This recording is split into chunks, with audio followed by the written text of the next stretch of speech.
नाही, माझंच चुकलं. मी काकीचं ऐकायला हवं होतं.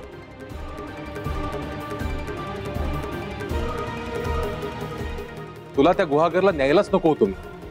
बघा, हे असं आहे, आपण एखाद्याचं भलं करायचं आणि आपणच तोंड घशी पडायचं. बघितलं ना? अरे पण मी म्हणतो स्वतःची अक्कल चालवायचीच कशाला? हो, पण तिने चांगल्या मनाने केलं ना सगळं.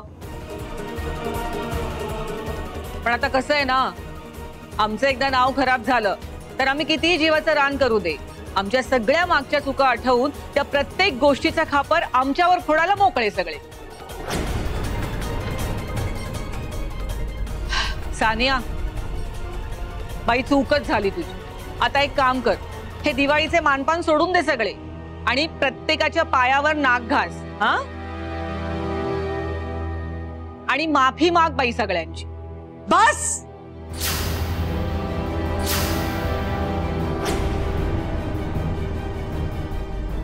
बस झालं. काय चाललंय तुम्हा सगळ्यांचं? ते घरात लक्ष्मी पूजन आहे, निदान आजच्या दिवसाचं तरी मांगल्य जपा. मला आजच्या दिवशी काही वादविवाद नकोय.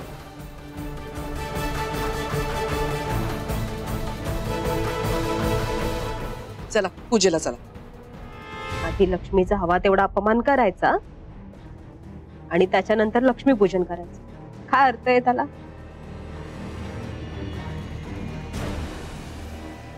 सानिया,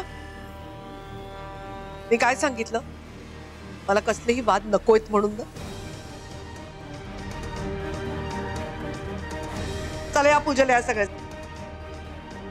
बच्चू ये सुदर्शन या.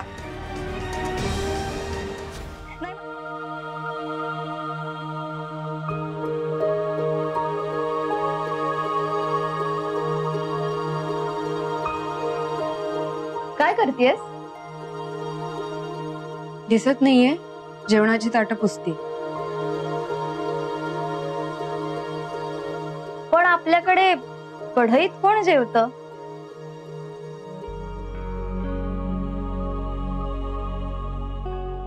छान, नवीन पद्धत आहे का कढईत जेवायची? गप्पा बसशील का आता? बरं, मुद्दा माझ्या गप्पा बसण्याचा नाहीये. तू काय बोललीस असं तात्यांना? म्हणजे तू तात्यांना असं कोणतं वचन दिलंस की तात्यांनी तुझा हा फोन परत दिलाय? तात्यांनी दिलाय? नाही, मी चोरून आणला. घे ग, तात्यांनीच दिलाय. वैदेहीला फोन करून शुभेच्छा देते.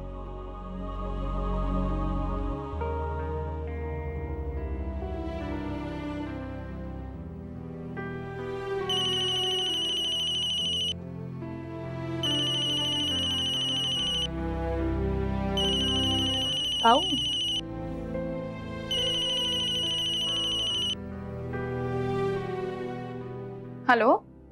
हॅलो वैदेही, दिवाळीच्या खूप खूप शुभेच्छा. तुलाही. बाकी कशी आहेस तू? कशी चालली आहे दिवाळी? छान. बरं मला सांग, तू घरी आणि ऑफिस मध्ये पूजा केलीस का? आजच्या दिवशी सुद्धा झोपून राहिलीस? नाही नाही, मी सकाळीच ऑफिस मध्ये गेले होते पूजा करायला आणि संध्याकाळची पूजा रातच्या घरी करणार आहे. म्हणजे मोहितांच्या घरी आहे संध्याकाळची पूजा. मोहितांच्या घरी जाणार आहेस का? हो, म्हणजे काऊ,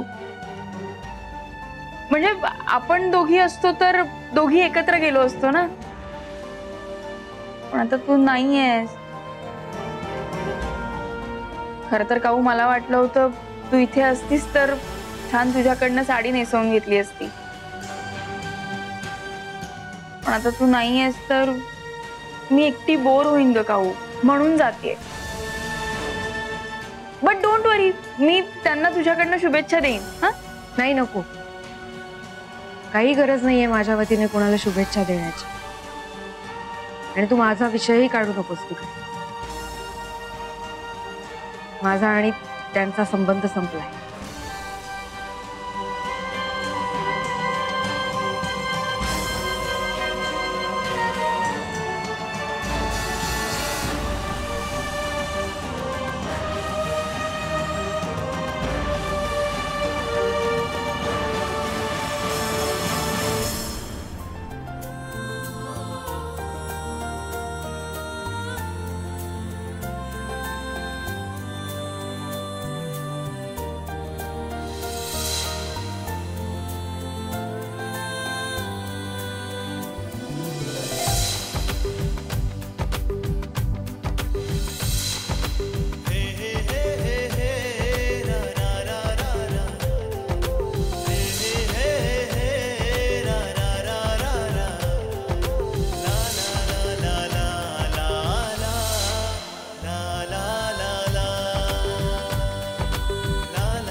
राज, अरे आरतीसाठी सगळे तुझी वाट बघताय, तू निघालायस कुठे? मामा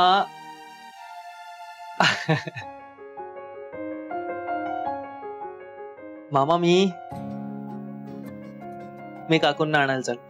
अचानक? अरे ती तर येणार नाही असं म्हणाली ना. हो, तरी सुद्धा मी त्यांना आणायला चाल. तुला नाही कळणार, आज मला जे कळलंय ते. मामा, तुला माहितीये मला खूप बुकेस यायचे, ग्रीटिंग्स यायची. लग्नात चिट्स थ्रू कोणीतरी माझ्या प्रश्नांची उत्तरं देत होत. मी तुला म्हटलंही होतं. मला कळत नव्हतं की कुठली मुलगी हे सगळं करते. हीच मुलगी आहे जिला आपण कळलोय, समजतोय. हीच मुलगी कदाचित आपल्या आयुष्यभराची जोडीदार होऊ शकते. मला असं वाटायचं की ती मुलगी कदाचित वैदेही आहे, कारण तिच्याच कपाटात मला ते ग्रीटिंग सापडले होते. पण ती मुलगी वैदेही नाहीये. मग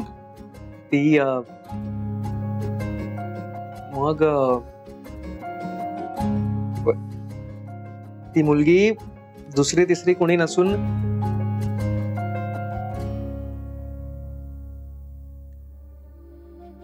आपल्या काकू आहे. का?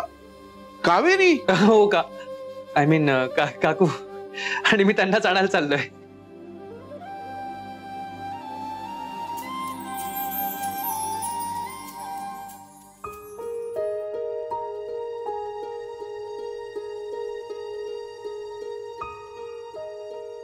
राज, राज कुठे निघालायस तू? बाहेर चालू. राज, रे असं नको करूस. आजच्या दिवशी तरी घरी थांब.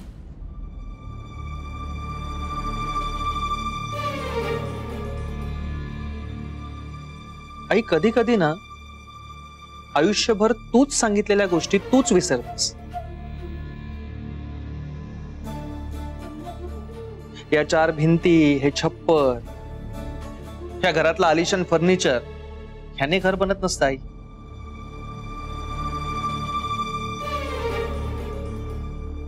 पण ह्या घरात मी आहे ना, तुझी आई. हो, आहेस ना. पण तुझ्यासोबत इथे हे उलट्या काळजाची माणसं सुद्धा आहेत, ज्यांना चांगल्या मनाच्या माणसांना कसं बाजूला करायचं ते अगदी बरोबर कळत.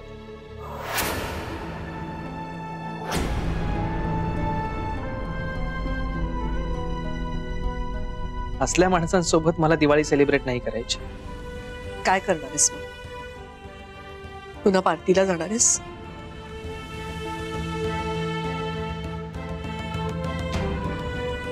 पुन्हा नशेमध्ये धुंद होऊन जाणार आहेस का?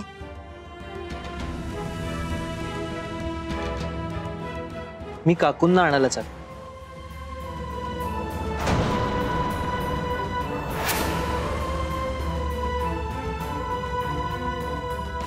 तुला माहित नाही, तू माझ्या आयुष्यातून किती महत्वाची व्यक्ती घालवलीस. नाही, तुला माहित असतं तर कदाचित